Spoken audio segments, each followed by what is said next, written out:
Tonight's conference is about Henry O'Sullivan. I discovered him. I didn't know who he was. It was a surprise. I'll explain how I found him. Um, Basically, the presentation tonight is about him and a bit of his family. So let's get started. Started with the presentation. So Henry O'Sullivan, as you can see, he was an explorer. So he was a surveyor, first of all. And how did I find Henry? Well, in '74, I was working up north in Miquelon, Quebec, right there, and working for the railway, working as a tracksman. And that's the O'Sullivan River. And I was going, well, why was that river named O'Sullivan right in the middle of nowhere? And I wondered about that. I always wondered about that. Until I started finding stuff about Henry O'Sullivan. Then I discovered that the river was named after him. So that opened up a whole slew of clues. Anyway, so I spent the summer up there and wondered how things were about this O'Sullivan man who was named after that, who named the river after himself. Okay, so Henry was born in Ste Catherine in 1845. Now it's Shannon. And for those who know about Shannon, at the Shannon Bridge, we'll see on a map, that's where he lived with his parents. And they owned the land on the south side of the bridge, and where the Mars and the Leahys and the Hydro-Quebec were. Anyways, so he was born, and Father Paisley, Hugh Paisley, was the first priest in St. Catherine, and he signed his baptismal certificate. And John Owen O'Sullivan, his father, was from Tipperary, and they stopped in Newfoundland, and then they came here. They had land in Valcartier, and they had land in St. Catharines. And but his father, Owen, was also a captain and a friend of de Salaberry. When he was a teenager, a young teen, he traveled to Montreal bringing supplies to the British for the War of 1812. So these people are very well known in the history books of Quebec. And his mother, Marie-Louise Plamondon, was from la Jeune-Lorette. Those are his parents, Henry's parents, Owen O'Sullivan and Marie Plamondon. And Owen was also the Grand Voyer in St. Catharines. He was responsible for all the roads, building the first roads in St. Catharines. And he was also involved with politics. He was a surveyor also, and the whole family had a bunch of surveyors, all of them mostly, or engineers. So this is the, let's get the, so this is the Jacques-Cartier River, what they call the Jacques-Cartier, because the Irish call it the Jacques-Cartier. So you have the river here that's going towards St. Catharines. You have John Sullivan, Henry's brother, who was also a surveyor, lived here on this part of it.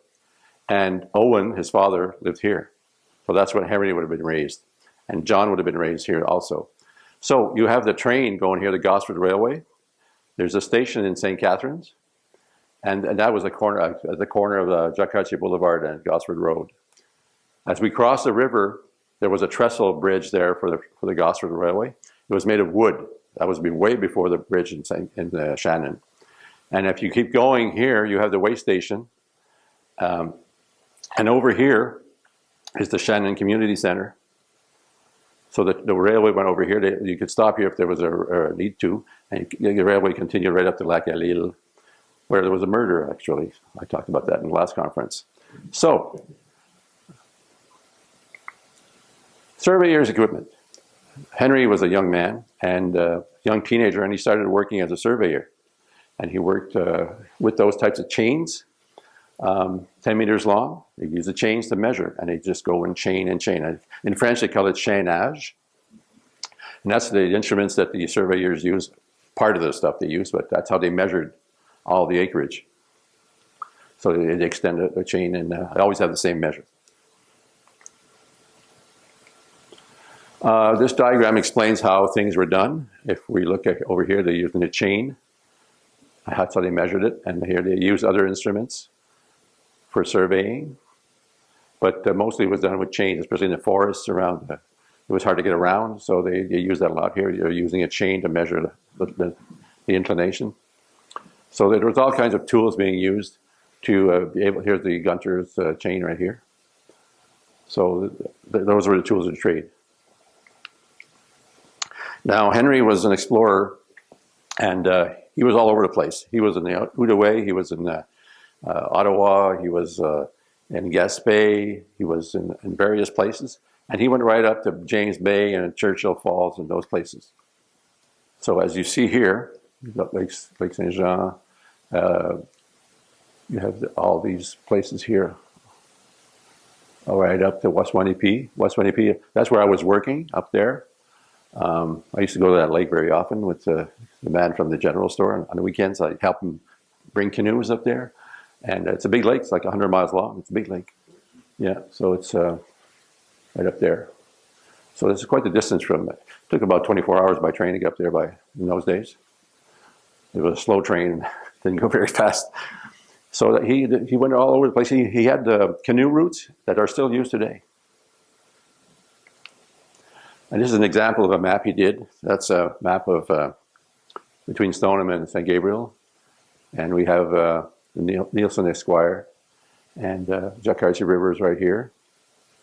And we have people living around there. But that was in 1883, I think. Yeah, 1883. So the top of the map, but he has all kinds of maps. We'll see later. Okay, so he explored many areas. Labrador, Gaspé, Northern Quebec, Upper Ottawa, James Bay, various places. And he also did reports for the provincial government. And as you can see here, Henry. And that was in 1898, but there was a report. Every year he did a report. I'll explain why. More maps, the James Bay area going up. And he did all those maps. Okay, Henry's education. So he was, don't forget, in 1848 in Shannon, if you went to university, you had to have money and you had to have connections and all that. So they all went to university. So their father, Owen, made it his duty to send them to university and get a good education. So he was a young apprentice with Mr. Guérin. He was young. He was probably between 8 or 10 years old when he started doing the chaining. And then he went to Laval, civil engineering and surveying. He's a fellow of the Royal Geographic Society of London. I'll get back to that later on. National Geographic Society of Washington, Quebec Historical Society, Quebec Geographical Society, Canadian Society for Civil Engineering, superintendent surveyors of the province of Quebec. He had a big job. And he was also part of the military reserve for the military militia in Ste Catharines, because in those days, every parish had a militia. So he was considered a gentleman, a squire. His brother John was a lieutenant. John did a lot of surveying all the railway, the Gosford Railway, the railway going up to Lac Saint Jean. He did all that surveying. Okay, so Mr. Henry O'Sullivan in this country, as he is here himself to tell you about it, exhaustive explorations, immense country, difficult of access, and he's distinguished honor being a fellow of the Royal Geographical Society of London, the only native-born Canadian who enjoys this distinction. So, little guy from St. Catharines, he had pretty good honors. Okay, he published many reports because he had the job of doing that for the province. And he went on to go everywhere. And people say, oh, well, we never heard about Mr. Henry O'Sullivan. And I said, well, nobody had ever heard of him. And it's funny because he was very, very well known in those circles. So I put this in, but it's hard to read. But you can go from the Mexican River, Lake Victoria River, Upper Ottawa, West Waunipi, Hudson Bay, Nottoway Basin. This goes on and on. Roberval to James Bay, Rupert House, Moose Factory, Mississippi River, Little Rupert, Great Lakes, Mississippi, the whole bunch of stuff. So it just goes on and on. And he was a woodsman. He went there by canoe.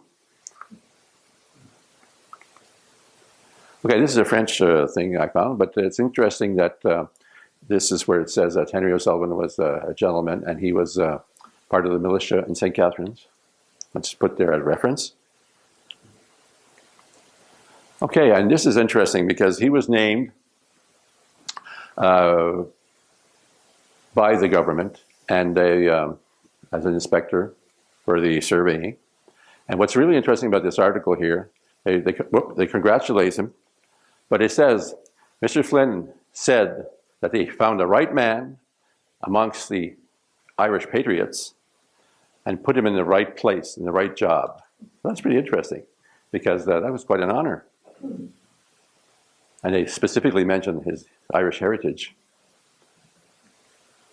Okay, what kind of guy was Henry? Well, what I found about Henry was that he was a big man, very big man, very religious. He was a singer. He liked to sing Irish songs, and he was a writer. He wrote all kinds of stuff, poems and reports, and you name it. Very good memory, tireless, hunting and fishing. He loved that. Of course, he was always in canoes and going up the north and everywhere. He was a sharpshooter. I'll get back to that later on. And he played the flute. So I guess it was a little tin whistle flute from what I gather. Okay, so he used to go hunting, and this was in the papers. He shot a caribou at 42 yards with a pistol, right in the heart. 42 yards is quite the distance, and with a pistol, not with a rifle.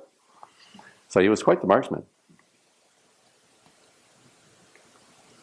So he got married, and he married Claire Picard, Wendat, and her father was François-Xavier Picard. And they married in 1894 in Saint-Ambroise, Jeanne.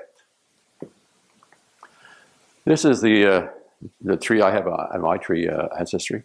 And because Henry O'Sullivan's my cousin, a distant cousin. I found that out, I didn't know. Anyway, so we've got Owen and his wife here, and we've got the O'Sullivan children, Claire Picard and Henry O'Sullivan, and all the O'Sullivan grandchildren, basically. And they're all there. And we've got John, and we've got Marie, and we've got Berthe, and all those people in the tree. So, and I couldn't put all the tree, but it goes up and up and up, way up. Those are part of the family. We have Henry and his brothers and his sister, Ellen. And I think John, one of them was an engineer, and the other one is a surveyor also. This is the O'Sullivan house. Still there, still exists. It used to belong to the chief, his father-in-law, and he bought it for $585, and it still exists. It's one of the oldest houses around. They say 1800, but people think it was built in around the 1700, somewhere 1750, something like that. So it's a very, very old house. It was owned by Henry, and then it was owned by his estate. And within the estate, well, you have Owen, the son, Henry, and Patrick, and Florence, and Bertha. Those are the children, Henry's children. And eventually Bertha had it in 27 and also in 1930. So if you go to there's 216 Georges Cloutier, you'll see the house. It's still there. And it's a very important historical house. So, big event. Princess Louise and John Sutherland Campbell, Marquis of Lorne, came to Quebec, and they went to Ontario and they went to BC. But they stopped at Wendake, Huron Village, and as the Governor General and the Vice-Regal Consort of Canada. So they stayed there for several hours. There was a big party and sagamite and everything else, and singing and dancing and big party going on. So down here, Mr. Henry O'Sullivan was an honorary member, chieftain, and his name was, I'm not sure, Shannon, the swimmer. He was called the swimmer.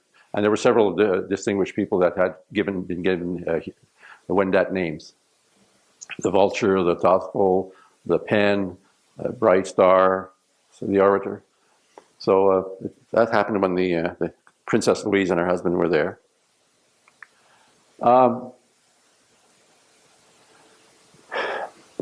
Mr. Henry O'Sullivan, his 5-year-old son, all dressed in native costume, presented bouquet with roses, shamrocks, thistles, and maple leaves with the following inscription: presented to Her Royal Highness the Princess Louise and to Marquis of Lorne from Henry O'Sullivan Jr., grandson of the late Chief Taurenche. So they were very close. So before the governor left, he was given the honorary title of Candiaronk, and was therefore conferred upon him. So there were quite many honors given there. Anyways, Henry, after a bout of paralysis, had a stroke, apoplexy, and he died in 1912 in Saint-Ambroise de la Jeune-Lorette. His remains rest in the family mausoleum in the Saint-Ambroise Cemetery. There it is, it's still there. It's a big one. People had those types of mausoleums, had a lot of money, and I had a chance to go take pictures there, and it was quite an impressive building. It's pretty big. Now, toponymy. Mr. O'Sullivan being very important, very well known. The O'Sullivan River, where I was working, is a well-known river up in the north. The O'Sullivan Lake near Ottawa, the O'Sullivan Township near James Bay, and the O'Sullivan Falls in Shannon. Now, the O'Sullivan Falls include Owen and the whole Sullivan family. But if you go to Shannon, you go on the bridge, you look down where the dam was, the falls were there, and they were named after the O'Sullivan family. Now, this is a description of the township and where it's situated, near Lake Mestassini. And you have the O'Sullivan River, which rises at Lac Castonguay, near Sainte-Terre. And the Lake Pustikamica was next to Waswanipi. And you also have the name O'Sullivan Lake, was given by Henry himself, excuse me, during the exploration of the Outaouais region. So that's the way things were named after him. Now, what you have here is the dam at Shannon, the Jacques-Cartier River. At Connolly's Mill was, well, the picture was taken from Connolly's Mill. It doesn't exist anymore. Connolly's Mill was very important because Johnny MacDonald went and had lunch there. And so they got to take a picture, and back in those days, I can imagine. So, yeah, these are the dam, and there's a house there. I never saw that house before. Probably been demolished, but so you have actually, this picture would be taken like from the bridge in Shannon, pretty much.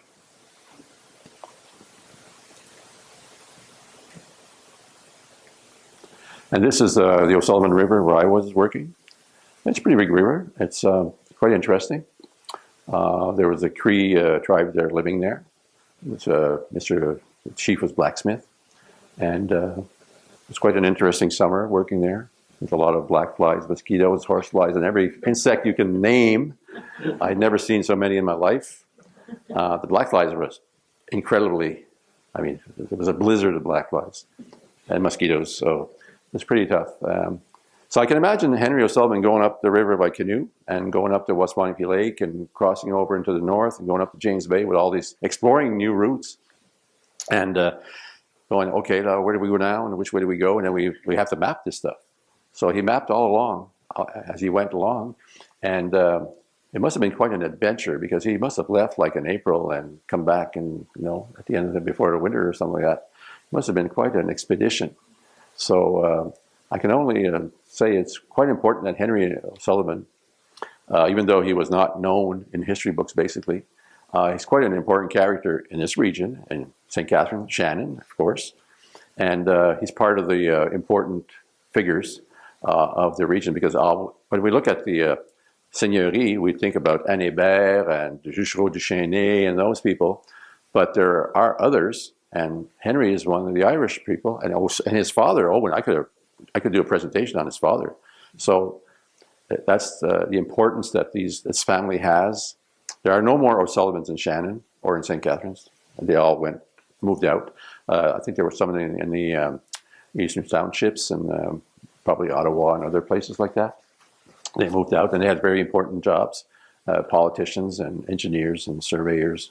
So Henry was an important figure, and I'm glad that I sort of accidentally found out about him because I wondered about that. And I think, well, it's important that we have it in the history books and part of our heritage, Irish heritage, and the whole Sullivan family, basically. So this is a short presentation because there isn't that much information about Henry O'Sullivan, but I wanted to make it important for all of us. So that's the end of the presentation.